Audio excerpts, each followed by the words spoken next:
कानपुर में एसीपी और आईआईटी छात्रा के रेप के मामले में नया ट्विस्ट सामने आया। एक बार फिर से एक दूसरे पर मुकदमे लिखाने की प्रक्रिया शुरू हो गई। आईआईटी की शोध छात्रा ने कानपुर में तैनात एसीपी पर दुष्कर्म का आरोप लगाते हुए मुकदमा दर्ज कराया था, जिसके बाद एसीपी मोहसिन खान को निलंबित कर दिया गया था। अब एक बार फिर एक दूसरे पर एफआईआर दर्ज कराई जा रही है। ये रिपोर्ट देखिए।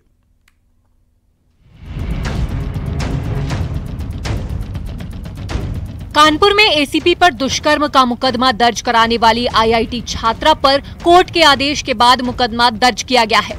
ये मुकदमा एसीपी की पत्नी सुहेल सैफ ने दर्ज कराया है। छात्रा पर आरोप है कि एसीपी के घर में घुसकर सभी को बंधक बनाकर धमकी दी। हालांकि पीड़ित छात्रा ने आरोपों से इनकार किया है। इसके साथ ही छात्रा ने मोहसिन खान और उनकी मां पर जबरन इस्लाम धर्म अपनाने और निकाह का दबाव बनाने का आरोप लगाकर कल्याणपुर थाने में तहरीर दी है। आईआईटी कानपुर की छात्रा ने तत्कालीन एसीपी मोहसिन खान पर 12 दिसंबर 2024 को दुष्कर्म का आरोप लगाते हुए रिपोर्ट दर्ज कराई थी। इसके बाद मोहसिन खान को सस्पेंड कर डीजीपी कार्यालय से अटैच कर दिया गया था। 19 दिसंबर 2024 को हाईकोर्ट से स्टे मिला और चार्जशीट तक कोर्ट ने गिरफ्तारी पर रोक लगा दी थी। इस मामले में एसीपी की पत्नी सुहेल सैफ ने छात्रा पर घर में घुसकर बंधक बनाकर गाली गलौज का आरोप लगाया है। पुलिस ने छात्रा के खिलाफ रावतपुर थाने में मुकदमा दर्ज किया है।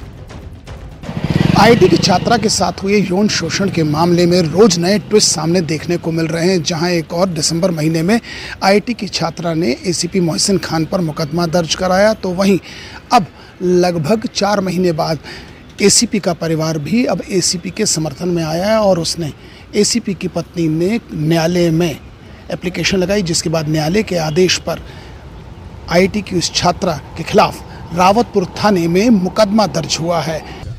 हनी ट्रैपिंग का ये मसला है कि मेरे हस्बैंड ने पीएचडी में एडमिशन लिया था। वहाँ पर सबसे दोस्ती हुई थी, उनकी भी दोस्ती थी, मैं जानती थी उस लड़की को। उस लड़की ने क्या करा, क्या उनको कैसे फंसाया। डेली वो जाते थे, पढ़ाई करते थे, क्या उसने ऐसी बातें की कि वो बिल्कुल वहीं पर ही जा के उसने उनको बिल्कुल ऐसा कर दिया कि हम सबको उसने परेशानी में डाल दिया। और सब कुछ उसने एक स्टोरी बनाई है, कुछ भी सच्चाई नहीं है स्टोरी में, सब कुछ एक स्टोरी है।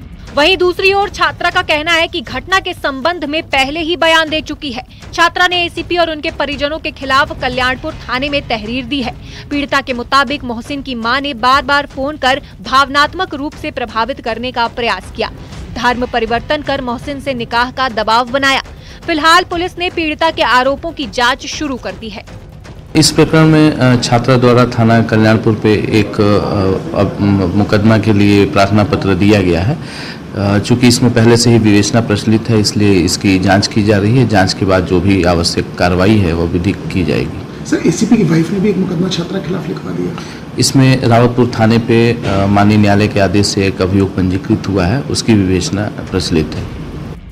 कानपुर में पुलिस अधिकारी और शोध छात्रा के बीच नया विवाद चर्चा में है। पुलिस दोनों पक्षों की शिकायतों के बाद जांच कर रही है। देखना यह है कि पूछताछ और जांच के बाद कौन से नए पहलू सामने आते हैं। अमित गंजू, न्यूज़ 18, कानपुर।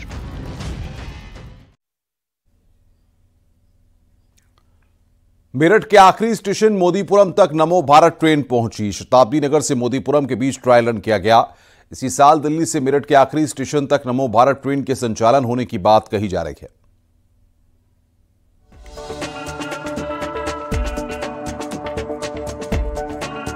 एनसीआरटीसी ने पूरे दिल्ली गाजियाबाद मेरठ कॉरिडोर का संचालन करने की दिशा में एक कदम और बढ़ा लिया।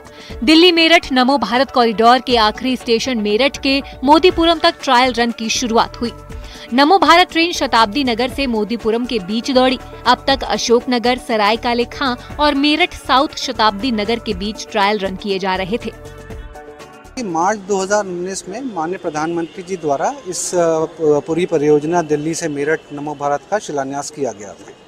अब उसमें जो हमें टारगेट मिला था कि पहले 4 साल में एक प्राथमिक सेक्शन है साहिबाबाद से दुहाई का, वो रन करना था और 6 साल के पीरियड में हमें जून 25 तक यहाँ ये पूरा 82 किलोमीटर का सेक्शन। अब उसके अनुसार ये पूरा कॉरिडोर मतलब one of the rarest corridor जो समय सीमा के अंदर निर्धारित कॉस्ट के अंदर तैयार हो रहा है।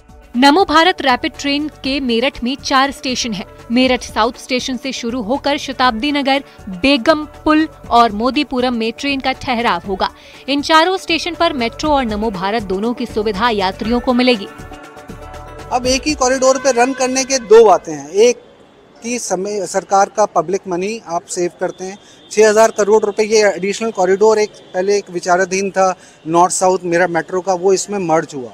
अब वो पैसा बचना एक पार्ट है। दूसरा, आप अगर आम आदमी की नज़र से सोचिए कि अगर मुझे मेट्रो लेना है तो मैं एक अलग सर्विस में जा रहा हूँ, नमो भारत लेना है तो एक अलग सर्विस पे जा रहा हूँ। उससे क्या होता है, लोग पब्लिक ट्रांसपोर्ट छोड़ देते हैं, अपनी गाड़ी उठाते हैं और सफ़र करते हैं। तो उस तरह से पब्लिक ट्रांसपोर्ट की तरफ लोगों को आकर्षित करने के लिए इस तरह की इनोवेशंस हेल्प करती हैं। वर्तमान में नमो भारत ट्रेन के न्यू अशोकनगर से मेरठ साउथ के बीच 55 किलोमीटर के सेक्शन में संचालन हो रहा है। दिल्ली मेरठ के बीच 82 किलोमीटर के नमो भारत कॉरिडोर के संचालन होने से ये दूरी 55 मिनट में पूरी होने की बात कही जा रही है, जो इसी साल पूरा होगा। मेरठ से न्यूज 18 के लिए उमेश श्रीवास्तव की रिपोर्ट।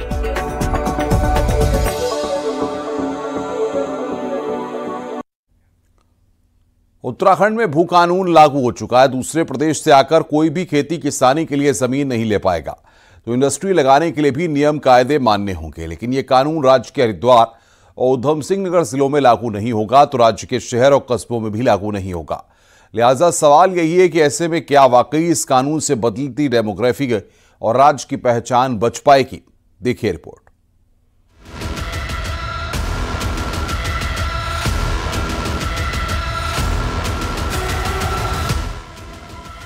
नैनीताल में मुस्लिम बुजुर्ग ने बलात्कार की घटना को अंजाम दिया, जिस पर बवाल मचा है। तो गुरुवार को गवर्नर की मंजूरी के बाद कड़ा भू कानून राज्य में लागू हो गया। उत्तराखंड में जमीनों की अवैध खरीद और बिक्री राज्य बनने के बाद बड़ी मुश्किल बनी है। इसी मांग पर सरकार ने कड़ा भू कानून बनाया है। नए भू कानून के बाद देवभूमि की बदलती डेमोग्राफी पर बढ़ रहा खतरा कम होगा, ये यकीन सरकार को है। नए भू कानून के लागू होने पर मुख्यमंत्री पुष्कर सिंह धामी ने कहा, प्रदेशवासियों की जनभावनाओं के अनुरूप उत्तराखंड में कृषि और उद्यान भूमि की अनियंत्रित बिक्री पर पूरी तरह रोक लग गई है। साथ ही आवासीय, शिक्षा, अस्पताल, होटल, उद्योग जैसी जरूरत के लिए भी अन्य प्रदेशों के लोगों को निर्धारित कड़ी प्रक्रिया से गुजरने के बाद ही उत्तराखंड में तय मानकों के मुताबिक जमीन खरीद पाएंगे। सख्त भू कानून लागू होने से प्रदेश में डेमोग्राफी चेंज की कोशिशों पर रोकथाम लग सकेगी। प्रदेश की सांस्कृतिक सामाजिक पहचान को मजबूत बनाने के लिए सख्त भू कानून को मंजूरी प्रदान करने के लिए महामहिम राज्यपाल जी का बहुत बहुत आभार। वो हमारा संकल्प था, हमने वचन दिया था कि हम राज्य की जनता के सामने हमने हमेशा कहा था कि हम सशक्त भू कानून लाने की दिशा में हम काम करेंगे और हमने अपना जो वचन था उसको पूरा किया, हमने आगे बढ़ा। धामी जी की और उनके सरकार की इस बात की प्रशंसा होनी चाहिए, सराहना करता हूं कि ये बहुप्रतीक्षित कदम उठाया कि एक सिस्टमैटिक तरीके से एक डेमोग्राफिक प्रोफाइल चेंज करने के प्रयास हो रहे हैं और डेमोग्राफिक प्रोफाइल निरंतर चेंज हो रही है, तो निश्चित रूप से उस पे इससे काफी कुछ लगाम लगेगी। नया भू कानून हरिद्वार और उधम सिंह नगर में लागू नहीं होगा, तो दूसरे राज्य का कोई भी व्यक्ति घर के लिए 250 वर्ग मीटर से ज्यादा जमीन खरीद नहीं पाएगा। पर यह नियम नगर निगम, नगर पालिका और नगर पंचायत में लागू ही नहीं होगा। कांग्रेस का कहना है कि डेमोग्राफी के इस हाल के लिए कानून बनाने वाली बीजेपी की पिछली सरकारें जिम्मेदार हैं। वहीं एक्सपर्ट्स के मुताबिक सवाल पहाड़ का है और पहाड़ के शहरों और कस्बों में 250 वर्ग मीटर का नियम लागू ही नहीं होता, जबकि यहीं पर सबसे ज्यादा लोग बस रहे हैं। ये इतनी देर क्यों कर दिया आपने? तुम्हारा ही पाप था, अब अपने पाप को धो रहे हो। 2018 में भाजपा का पाप था। ये जो डेमोग्राफिक चेंजेस आए हैं और जो ये बड़ी संख्या में जमीनें की बिक्री हुई और कई गांवों की पूरी संरचना बदल गई, तो वो भाजपा के कार्यकाल में हुआ है। और जब सब बिक गया उसके बाद होश में आ रहे हो, और अब भी आपने 2 जिले छोड़ दिए हैं। ये कहना सब पहाड़ों की जमीन नहीं खरीद सकती हो, झूठ बोलते हो। निकाय का 73 निकाय पहाड़ों में है, वही प्राइम लैंड है। जो आपका 1350 किलोमीटर है ये 4 धाम, उसी के आसपास तो लोगों में बसे हैं, उसी के आसपास होटल रिसोर्ट बन रहे हैं, वो सारा खुली कर दिया आपने।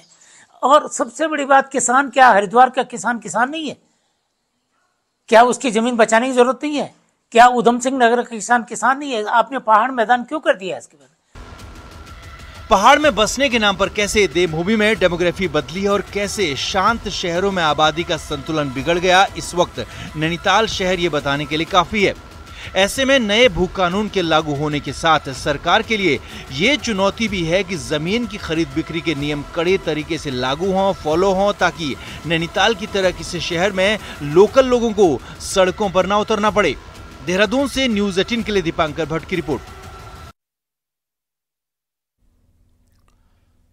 केदारनाथ धाम के कपाट खुलने के बाद अब बद्री विशाल के दर्शन का बेसब्री से इंतजार हो रहा है। 4 मई को शुभ मुहूर्त में बद्रीनाथ धाम के कपाट खुल जाएंगे।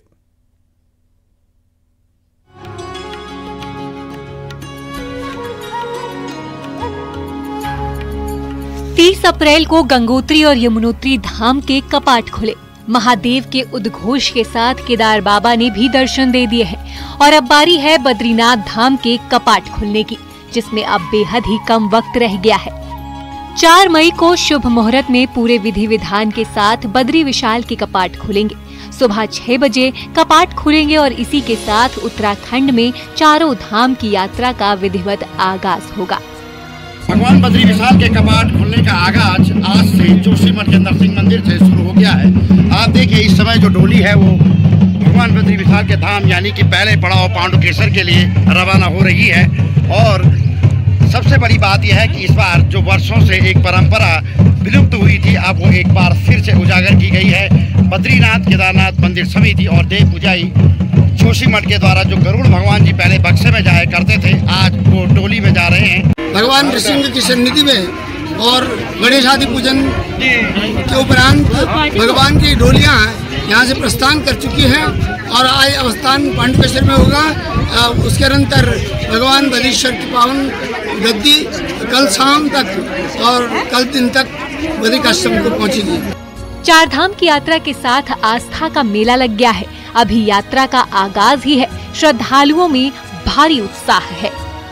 भगवान बद्री विशाल अपने धाम की ओर प्रस्थान कर रहे हैं और इस समय विशेषकर और खासकर साधु संतों में और भक्तों में जो यहाँ की जो संपूर्ण पैनखंडा की जो धार्मिक जनता, उसमें एक विशेष उत्साह है। यहाँ जो देव पूजा समिति के जो अध्यक्ष और जो रेकवाल जो पंचायत के जो प्रतिनिधि थे, उन लोगों ने मिलकर के जो यहाँ की पुरानी परंपरा गरुड़ जी और भगवान शंकराचार्य की जो डोली बद्रीनाथ धाम की ओर प्रस्थान करती थी, जो विगत कई वर्षों से बंद परंपरा थी, उसको पुनः हमारे अध्यक्ष देव पूजा समिति और गांव पंचायत और रेकवाल पंचायत के लोगों ने इसको पुनः स्थापित किया।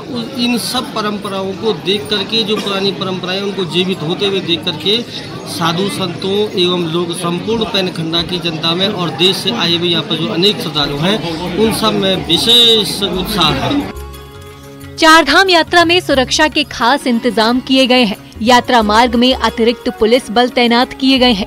सुरक्षा की दृष्टि से यात्रा रूट को 2 सुपर जोन, 7 जोन और 26 सेक्टरों में बांटा गया है। जगह जगह सीसीटीवी कैमरे लगाए गए हैं। पुलिस के अलावा PAC, fire brigade, SDRF, home guard, PRD के जवान तैनात किए गए हैं, जो हर समय यात्रियों की सुरक्षा में तैनात रहेंगे। बद्रीनाथ धाम भगवान विष्णु को समर्पित है। मान्यता है कि यहाँ आने वाले श्रद्धालुओं को बैकुंठ का मार्ग मिल जाता है। श्री हरि के दर्शन के लिए हर साल लाखों की संख्या में श्रद्धालु पहुँचते हैं। इस साल 50 लाख से ज्यादा श्रद्धालुओं के 4 धाम पहुँचने की उम्मीद है। आस्था के मेले में भक्तगण अपनी यात्रा पर आगे बढ़ते जा रहे हैं। चमोली से न्यूज़ 18 के लिए नितिन सेमवाल की रिपोर्ट।